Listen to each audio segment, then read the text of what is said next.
Hi guys, so today we're going to review some of the atonal melodies and Bach chorales like we did last week. Let me know when you guys all get that ready on your device. It's on the Canvas lab page for our class. There should be a module there.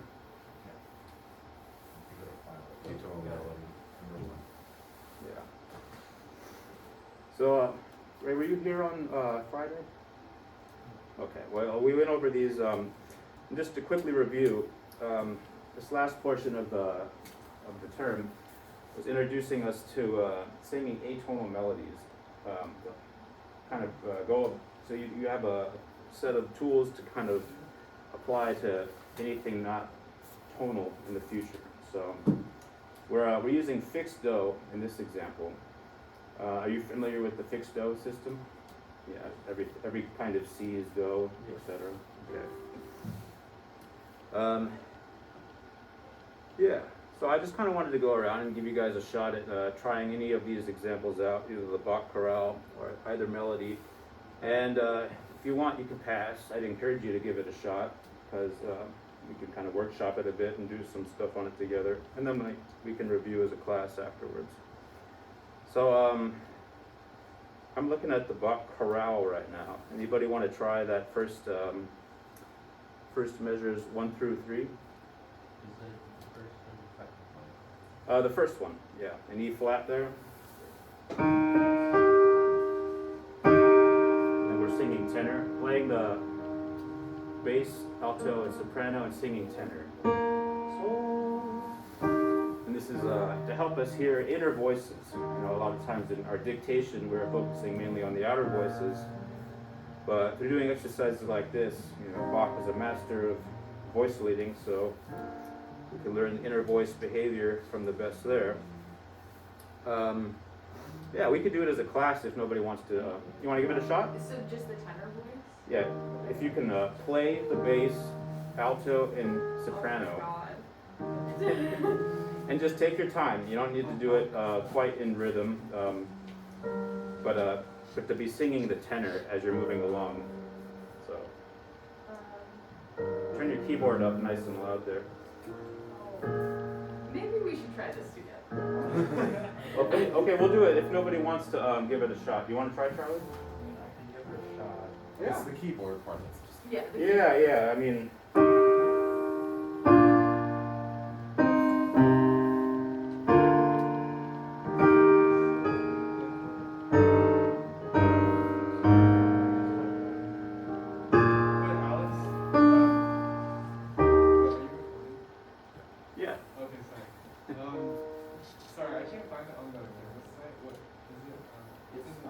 Do you see it on our lab? Yeah, it's not. 2, 3, 5. Hey, Dylan, you were in the kind of the unique situation. You're in your own lab section, so you're the only one in there. But I made it available in your little section as well. Do you see it? The Bach chorale .png, it says file is part of an unpublished module. Oh, does everybody else see it? Okay, I can just share it. I can share with you. If you want to just come up here. That would be maybe easiest for the moment, but I'll fix that for you in the future. I can give it a shot if you want. I just have a Question? Yeah. Bass. Go get your piano. It's kind of in the second measure. It's kind of in one with the tenor. I'm wondering if it's a quarter note or a eighth note. The bass is a quarter note with a down stem, and then the tenor is eighth note on that same note. Do, re, mi, re, do, re, do. Yeah? Okay. Do you want to give it a shot, Adam? Sure, the keyboard's gonna be rough, but... Yeah, just take your time. Do, so, so, fa,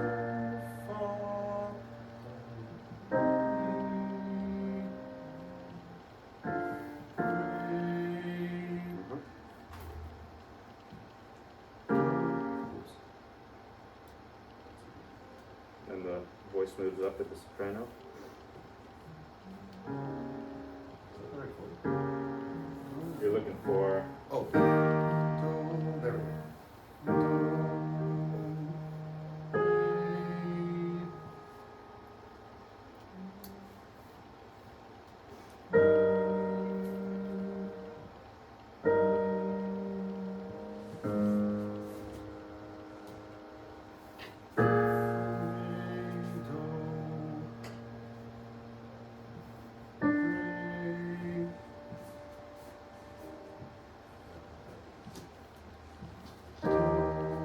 There you go.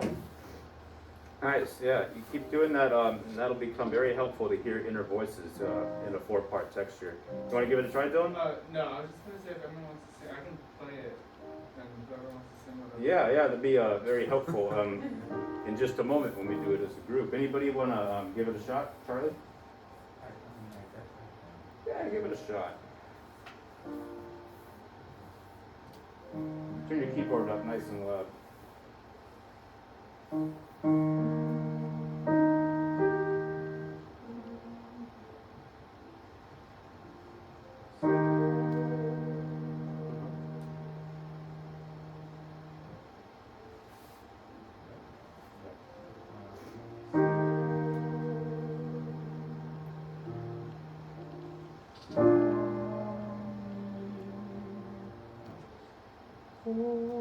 So far me.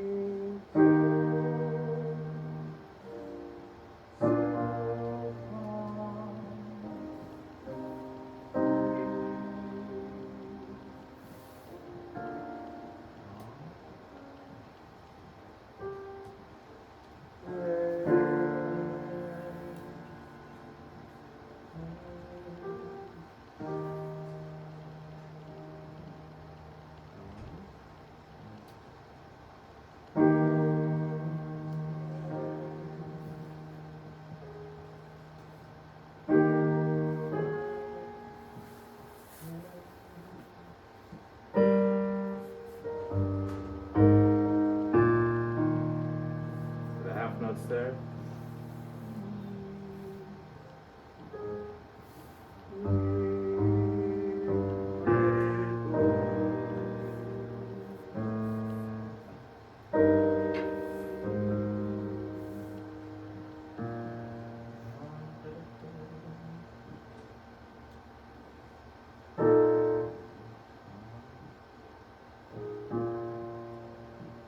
Help him out on keyboard, Dylan.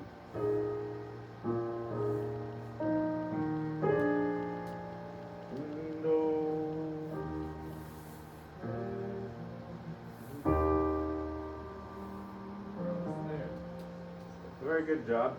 One to practice. That's once you feel that inner voice in your body, you'll just I have be. the inner voice. I'm just struggling to keep up with the keyboard. Yeah. It's using two parts of your brain there. I always say that singing and playing an instrument is always the hardest. Yeah. It's harder than doing either of them alone. Why don't we do this one as a class, and then we'll try some of these melodies, yeah? All right. Which voice are we singing? The tenor? We're singing tenor. So let's just kind of go loosely together. We won't do the metronome. Let's kind of do like a 1, 2, 3, 4. Oh, sorry. Start over real quick. 1, 2, 3, 4.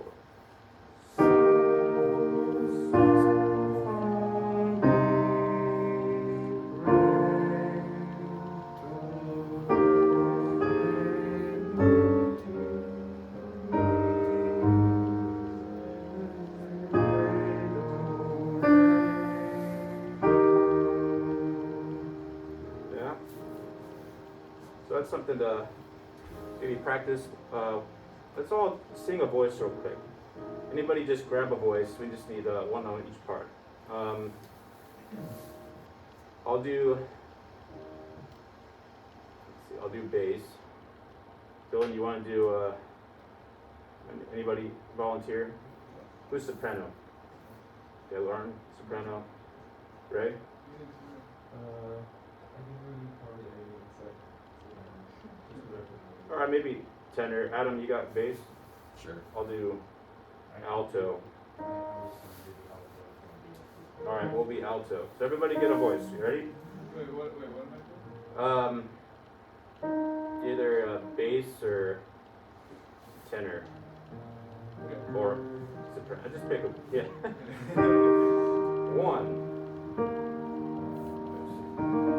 One, two, three, four.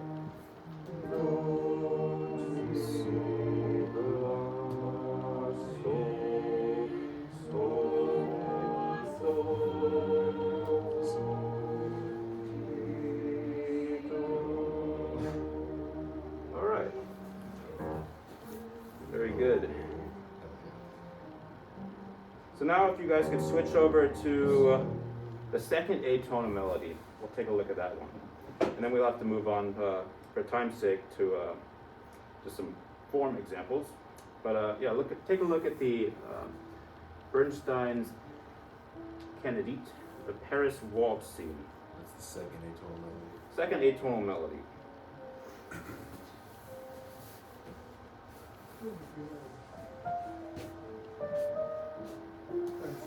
And we're doing this in fixed do. We use fixed do in cases where we can't justify a key long enough to help us in a singing situation. So, as we were saying a little bit last week, you may make a case for some tonality in here if you take away the eighth notes. You look at this figure D sharp going down to C sharp. That'd be re, do, re, do, do, ti, la. So you get this kind of A flat tonality, and then we end after doing some more sequencing back on B flat. So you can think of it as in kind of a loose A flat ending on a 5, with re and the soprano. But, a singer, unless they have time to analyze that and kind of decide where they'd like to modulate, might just be thinking interval to interval. So that's what we're going to do here in fixed do. I'm going to kind of give us tempo here loosely, 55 BPM. And we're looking at the pickup here. So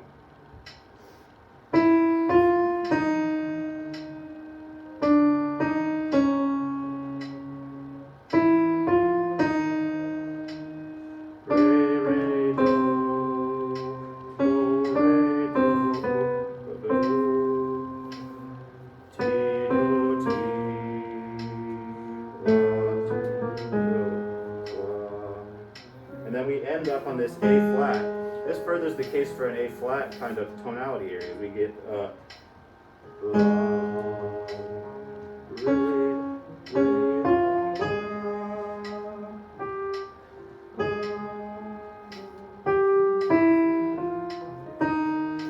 and then we kind of descend again. So we get this little break in the texture where we tonalize it for a second there. So we'll just kind of play along and try it as a class, but would anybody like to give it a shot? Maybe the first line? It'd be something like this.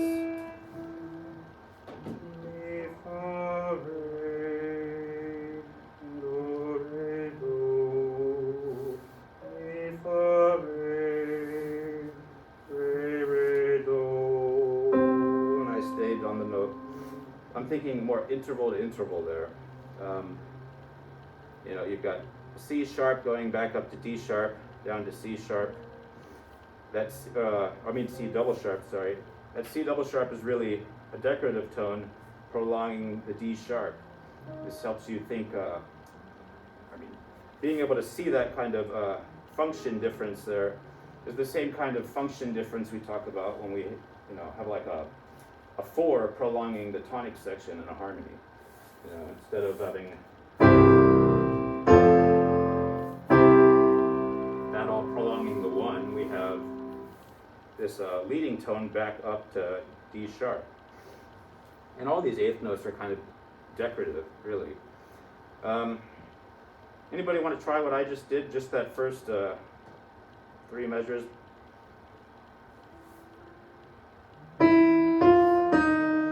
just to get you familiar with the idea of trying fixed go. Yeah, want to give it a shot, Charlie? Go ahead. Here's your starting pitch. We call that mi. And go ahead and conduct a nice 3 pattern for us on the pickup there.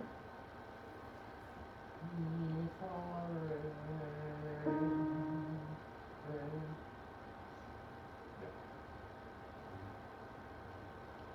Mi, fa, re, do, re, do. Uh-huh. Mi, fa, re,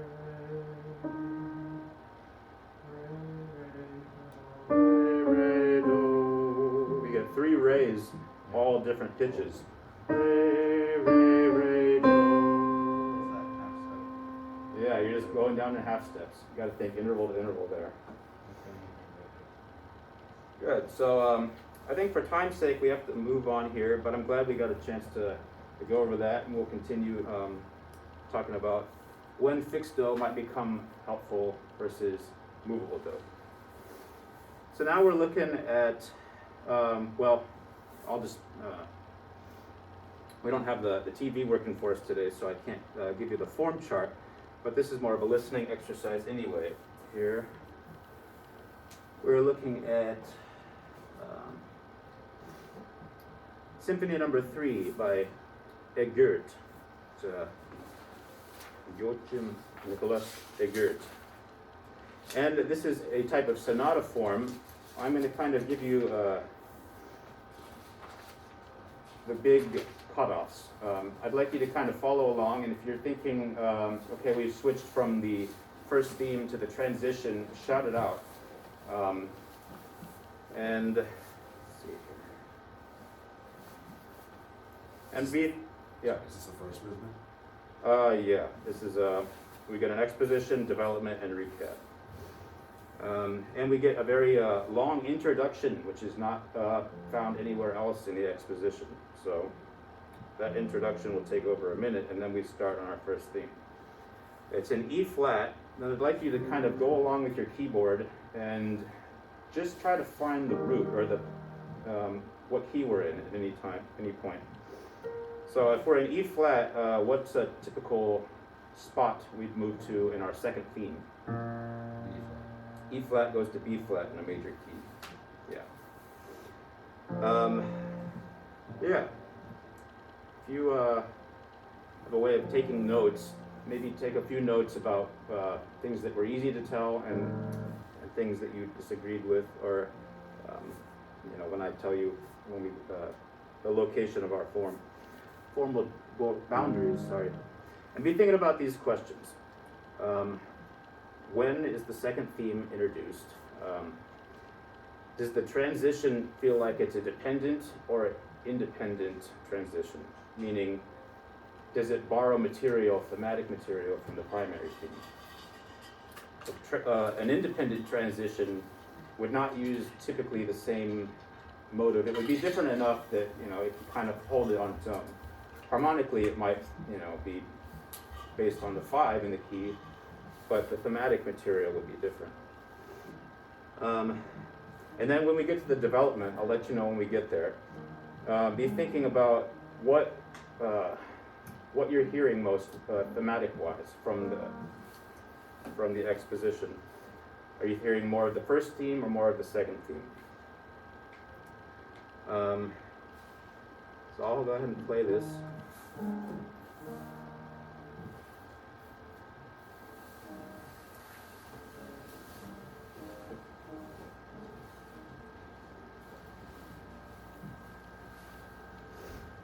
All right, here we go. This is Egert Symphony Number 3.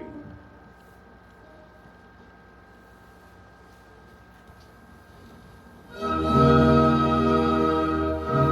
all intro.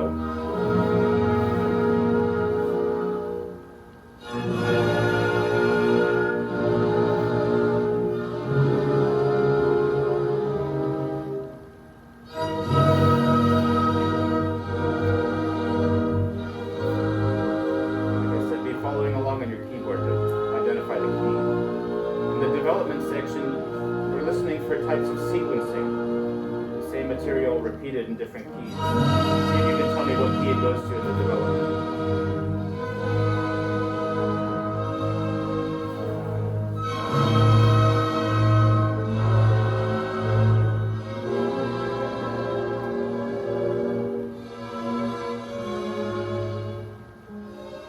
This is all still intro.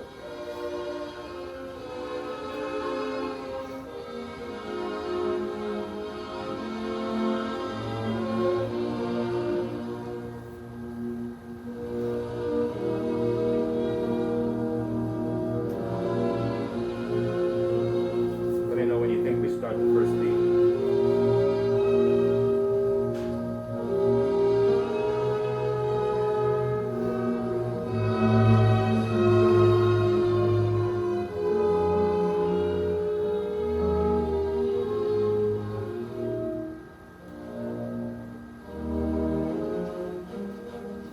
There it is. Remember this material.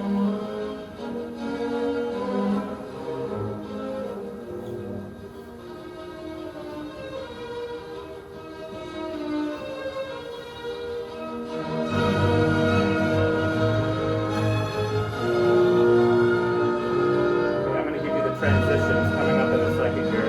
Tell me if it's dependent or independent. Transition. Dependent? I would agree.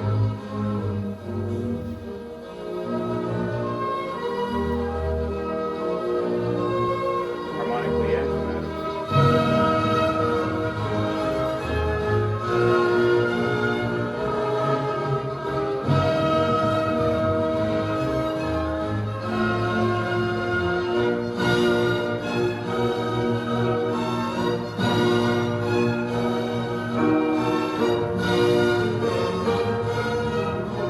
Must be using a German tuning.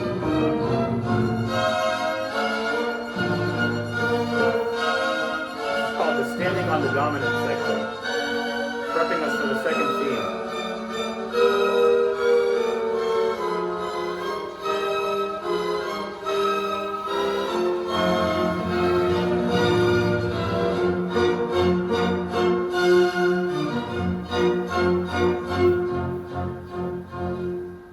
Didier Caesura. Now we're in the second theme.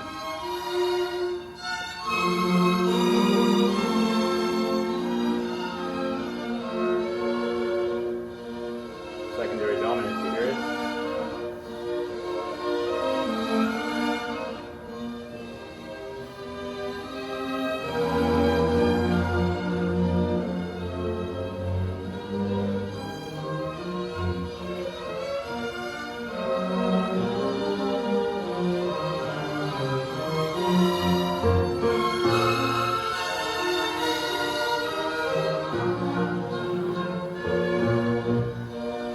The secondary dominant.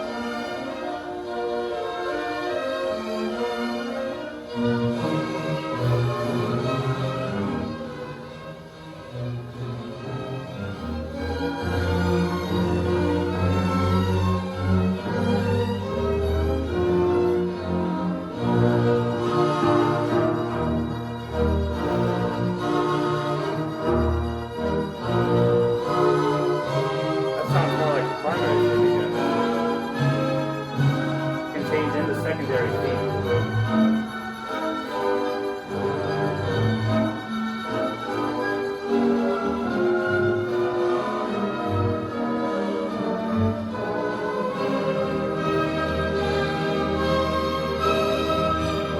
Tell me what do you think we switch to the closing zone?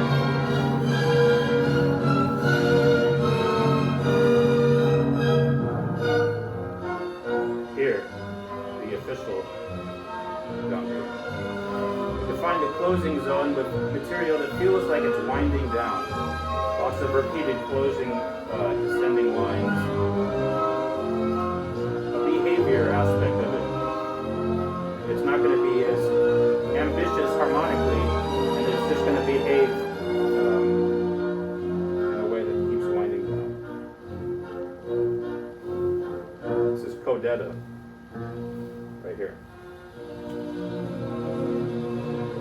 started the development.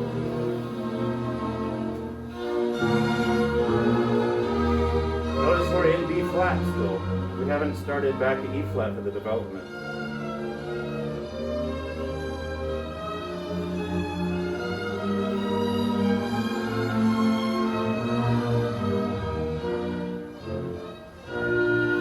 Here's where we start taking off. Tell me what keys they move to.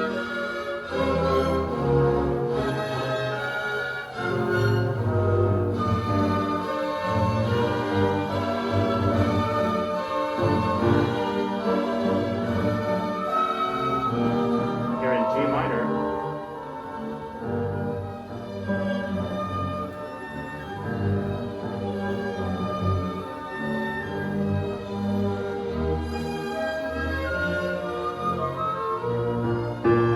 Back to B flat.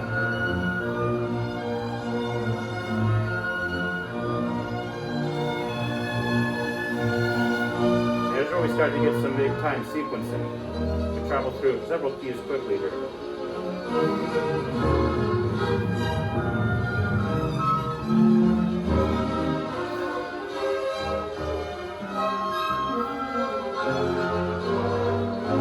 Here's the E flat C minor realm.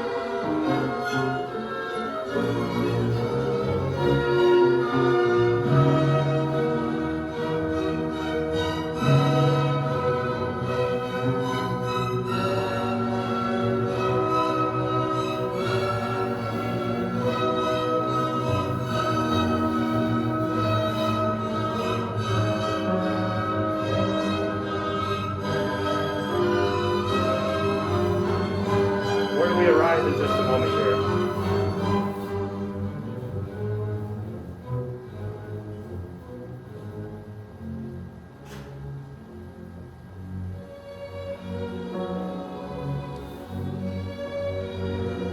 Now we're in G flat major. All in the development.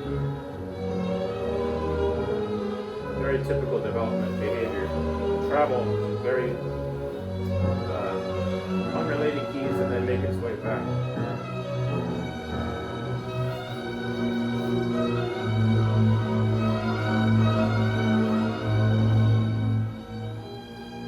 Now we're listening for that return, the recap material. Hear it? Now we're in the recap. Back to E flat. Now tell me if we actually leave E flat from here on out.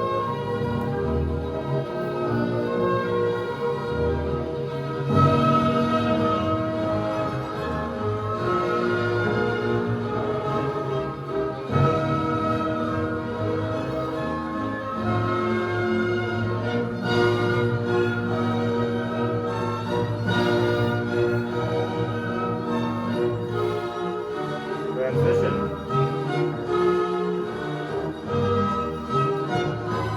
In tonic though. Not moving back up to 5.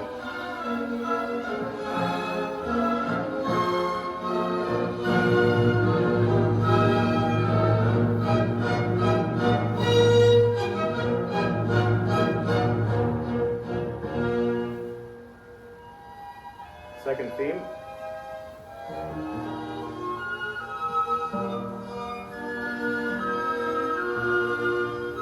Still E flat. Secondary dominant.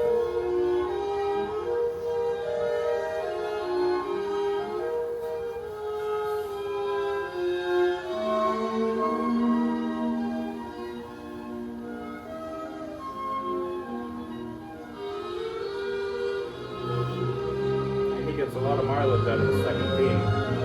Longer than the first theme.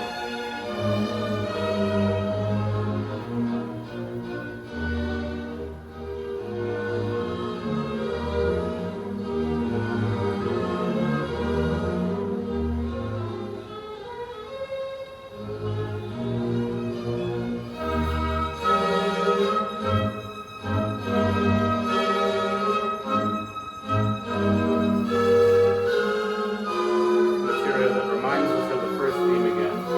Second half of the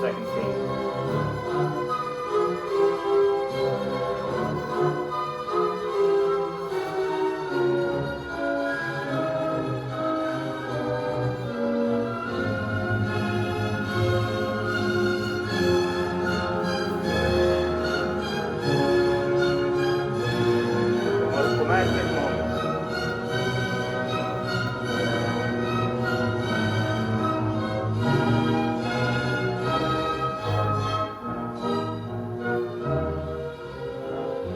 Closing. The action's done, it's winding back down. That's how the closing functions.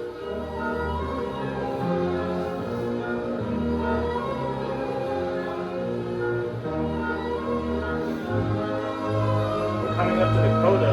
I want you to tell me when you hear closure within the coda. And tell me what kind of extensions you hear.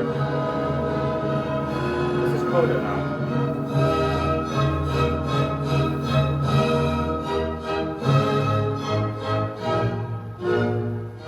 That's final. So what's happening now?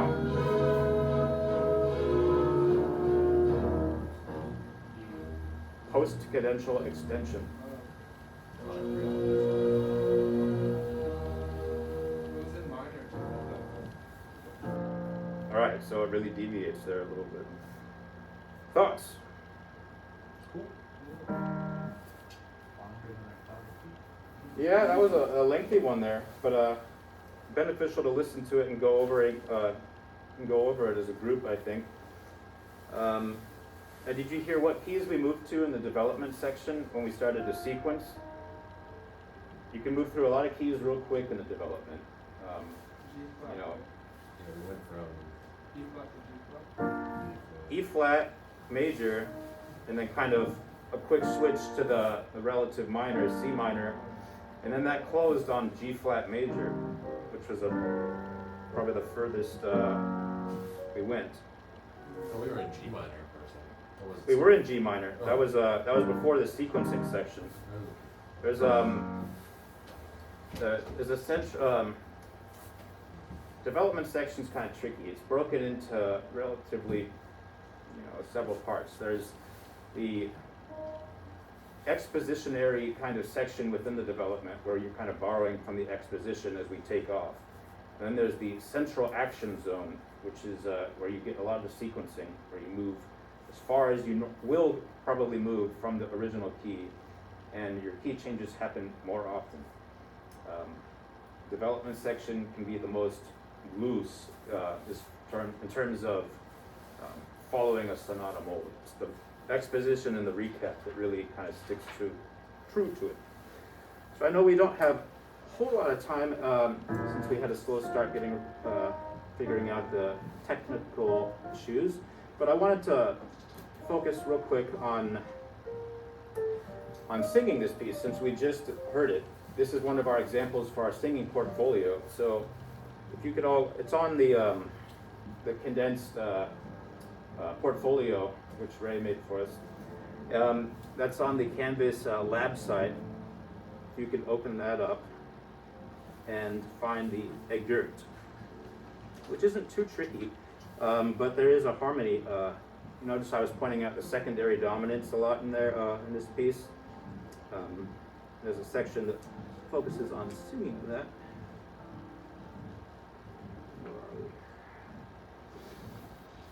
All right, so let's find the Egert in our last few minutes here.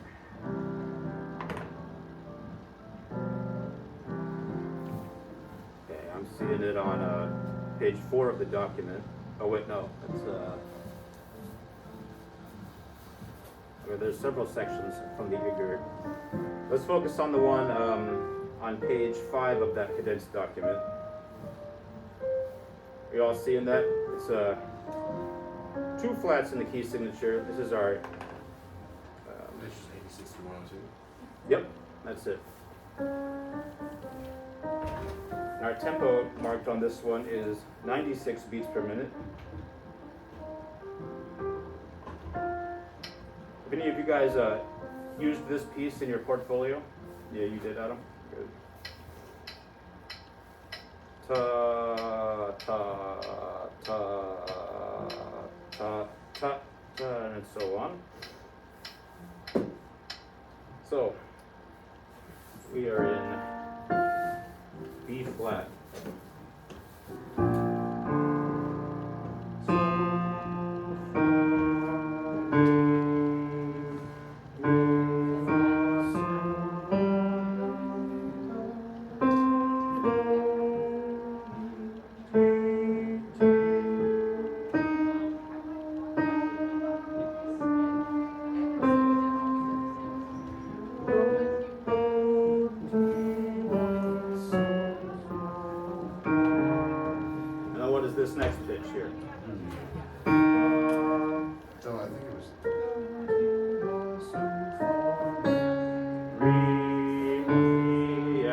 secondary dominant, right? That'd be the 5 of 3, right? So we have the leading tone going up to the 3rd scale degree.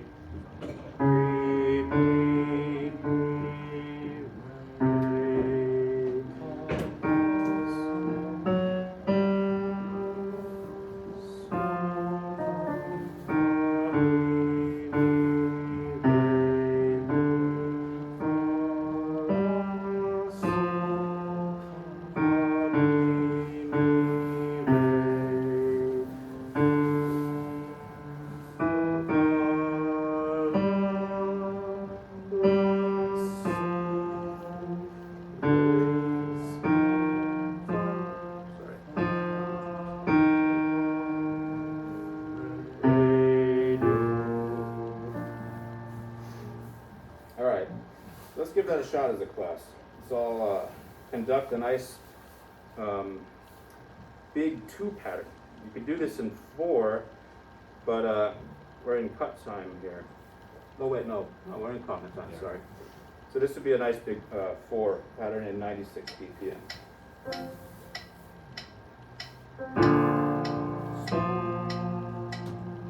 I'll give us a bar for nothing, and we come in on the downbeat. Ready? 1, 2, 3, 4.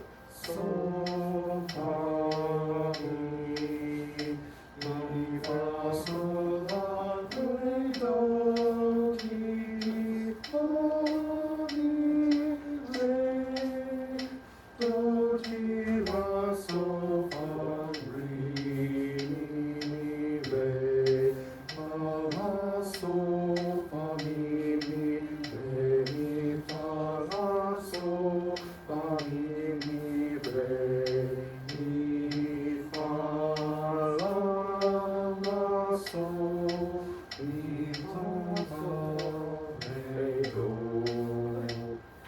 All right, not too bad. Maybe I could even perfect that one a little bit more. I haven't looked at it too much. But harmonically, we really only have that secondary dominant to worry about. Otherwise, this piece is pretty straightforward. So yeah, I hope that helps. Something to add to your portfolio. As we move along towards the end of this term, I forgot to ask, have you guys picked your 10 pieces? Those of you that, I know Adam sent me that, Lauren, you got your 10 pieces? Everybody have a 10 list of 10 kind of loosely selected? Charlie, not yet? Not quite as How many of you kind of looked at and gathered?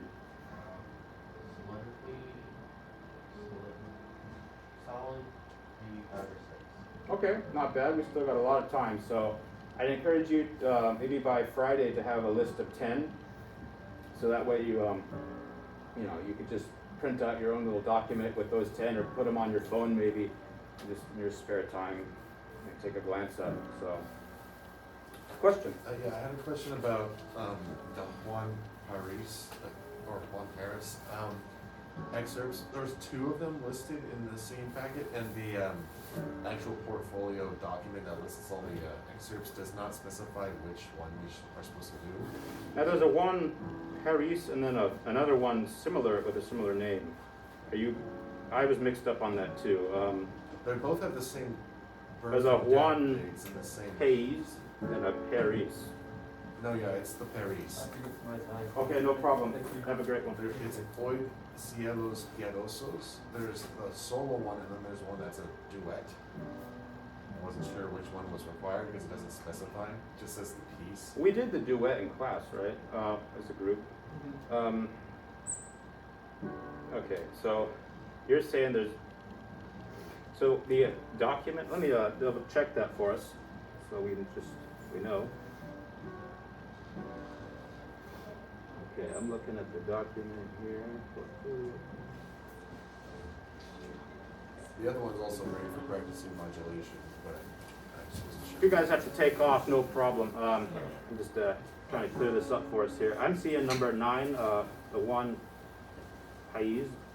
That's one piece, right? And then